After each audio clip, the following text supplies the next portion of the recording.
तो hello friends, welcome back to Miss Rajputani vlogs. तो आज हम लोग कवर करने वाले हैं दैनिक भास्कर का 5 नवंबर 2022 का न्यूज़ एनालिसिस। तो चलिए वीडियो को स्टार्ट करते हैं बिना लेट किए।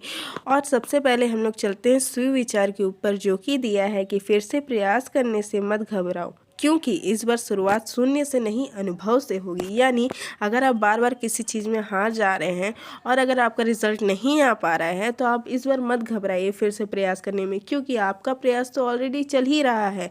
आपको सिर्फ उसको थोड़ा सा एक्यूरेट करना है जहाँ पे आप गड़बड़ा रहे थे। ठीक है, तो इस बार आपको ऑलरेडी पता है आपको कहाँ आपकी वीकनेस कहाँ है, तो आप उस वीकनेस में फोकस करिए और अपनी जो वीकनेस है उसको ठीक करके आगे बढ़िए, आपका रिजल्ट पक्का आएगा। तो चलिए आज की वीडियो को स्टार्ट करते हैं। जो कि सबसे पहला हमारा जो है न्यूज़ वो है राज्यपाल का सीएम को पत्र, कहा विशेष सत्र बुला आरक्षण विधेयक पारित करवाए।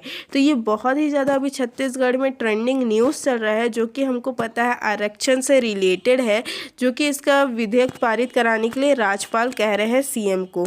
अब इससे क्या क्या क्वेश्चन आ सकते हैं, तो पेन कॉपी लेके तैयार हो जाइए, क्योंकि इससे रिलेटेड बहुत सारे क्वेश्चंस मैं आपको बताने जा रही हूँ। तो सबसे पहला क्वेश्चन इससे रिलेटेड आएगा आपका कि छत्तीसगढ़ की राज्यपाल कौन है। तो छत्तीसगढ़ की राज्यपाल है हमारी सुश्री अनुसुईया उइके जी। ठीक है, तो ये हमारी जो है छत्तीसगढ़ की राज्यपाल है। सेकंड क्वेश्चन हमारा आ जाएगा कि राज्यपाल की नियुक्ति कैसे होती है, या फिर राज्यपाल जो है वो राज्यपाल की जो नियुक्ति है वो राष्ट्रपति जी करते हैं, और किसकी सलाह में पूछेगा तो पीएम की सलाह में करते हैं। ठीक है, तो राज्यपाल से रिलेटेड बहुत सारे क्वेश्चंस पूछ सकते हैं। क्या राज्यपाल हमारे खुद के मतलब स्टेट के ही होते हैं, तो नहीं, वो अदर स्टेट के होते हैं। जो हमारे राज्यपाल होते हैं वो अदर स्टेट के होते हैं। ठीक है, उनकी एलिजिबिलिटी पूछ लेगा तो उनकी एलिजिबिलिटी क्या होती है, और उनको शपथ कौन दिलाता है, तो उनको शपथ राज्यपाल जो है उनको शपथ दिलाते हैं आपके चीफ जस्टिस या मुख्याधीश हाई कोर्ट के। ठीक है, तो इस तरह से क्वेश्चंस आपके राज्यपाल से रिलेटेड पूछ सकता है। अब नेक्स्ट क्वेश्चन इसी में आपको बता देती हूँ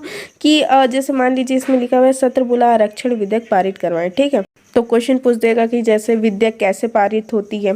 ठीक, दूसरा क्वेश्चन पूछ देगा हमारे जो विधानसभा है उसमें कितने टोटल सत्र बैठते हैं, बैठक या सत्र के बीच में कितने गैप होते हैं। तो बैठक या सत्र के बीच में आपके 3 मंथ की गैप हो सकते हैं। ठीक है, तो इस तरह के क्वेश्चन आपके जो है ये राज्यपाल से और जो है सत्र से रिलेटेड क्वेश्चन इससे पूछ सकता है। नेक्स्ट आर्टिकल की ओर बढ़ते हैं। हमारा जो नेक्स्ट आर्टिकल है वो है मेरे देश मेरे लिए योजनाएं, यानी ये है मछली पालन से रिलेटेड। यहाँ देख सकते हैं आप मछली पालन के लिए 75% तक की सहायता दी जा रही है। ठीक है, तो इससे क्वेश्चन मैं आपको बता देती हूँ, ये इकोनॉमिक्स से रिलेटेड है, जो कि आपको पूछ सकता है क्वेश्चन वनडे एग्जाम वगैरह में, कि जो मछली पालन है वो आपके कौन से सेक्टर में आता है, लाइक प्राइमरी सेक्टर में आता है, सेकेंडरी सेक्टर में आता है, किस में आता है, तो ये आपके प्राइमरी सेक्टर में आता है मछली पालन वाला। ठीक है, तो ये इस तरह के क्वेश्चन जो है आपके बन सकते हैं। नेक्स्ट आर्टिकल की ओर बढ़ते हैं।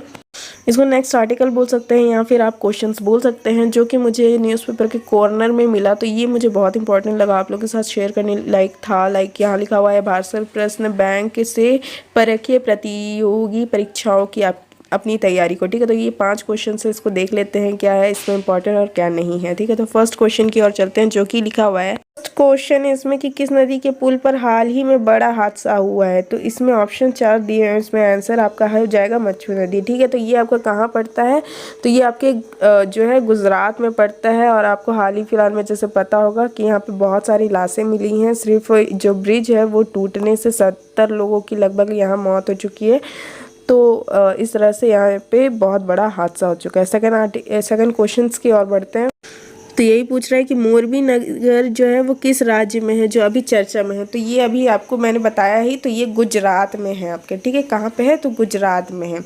नेक्स्ट क्वेश्चन है इसका, वडोदरा में किस परिवहन विमान का निर्माण होगा। तो ये बहुत ही ज़्यादा इंपॉर्टेंट क्वेश्चन है, तो आप इसको अच्छे से टिक कर लेना कि इसका C295 का जो है निर्माण हो रहा है वडोदरा में। ठीक है, नेक्स्ट क्वेश्चन की ओर बढ़ते हैं, जो कि है तराई हाथी अभयारण्य किस राज्य में होगा। तराई हाथी अभयारण्य जो है वो किस राज्य में होगा, तो इसका आंसर हो जाएगा आपका, तो ये आपका उत्तर प्रदेश यानी यूपी में होगा। ठीक है, नेक्स्ट क्वेश्चन बढ़ते हैं, जो कि एक पारंपरिक विस्फोटक उपकरण किसे कहा जाता है जिसमें जहरीले पदार्थ निकलते हैं। तो इसका मैं चाहती हूँ कि आप आंसर कमेंट में बताएं। नेक्स्ट जो है आर्टिकल की ओर बढ़ते हैं। COP27 ये बहुत ही ज़्यादा इंपॉर्टेंट टॉपिक है क्योंकि ये मेंस और प्रीलिम्स दोनों में आ सकता है, ठीक है। और आपको ये टॉपिक कवर करना बहुत इंपॉर्टेंट है। इसके मैं थोड़ी चीज़ें इसमें बता देती हूँ और इसका मैं शाम में डिटेलिंग करके अच्छे से वीडियो बनाऊँगी COP27 का। अभी फ़िलहाल मैं कुछ इंपॉर्टेंट इसके जो पॉइंट्स है वो बता देती हूँ। जैसे COP27 से क्वेश्चन ये पूछ सकता है कि ये इस बार कहाँ हो रहा है, यानी COP27 कहाँ हो रहा है, तो ये हो रहा है आपके इजिप्ट में। सेकंड क्वेश्चन इससे पूछ सकता है COP27 जो है वो किस चीज़ से रिलेटेड है, तो ये जो है हमारा ये क्लाइमेट चेंज से रिलेटेड है, यानी जो क्लाइमेट चेंज होता है हमारा उसके लिए जो है कॉन्फ्रेंस ऑफ पार्टी किया जाता है। COP का फुल फॉर्म होता है कॉन्फ्रेंस ऑफ पार्टीज़, ठीक है।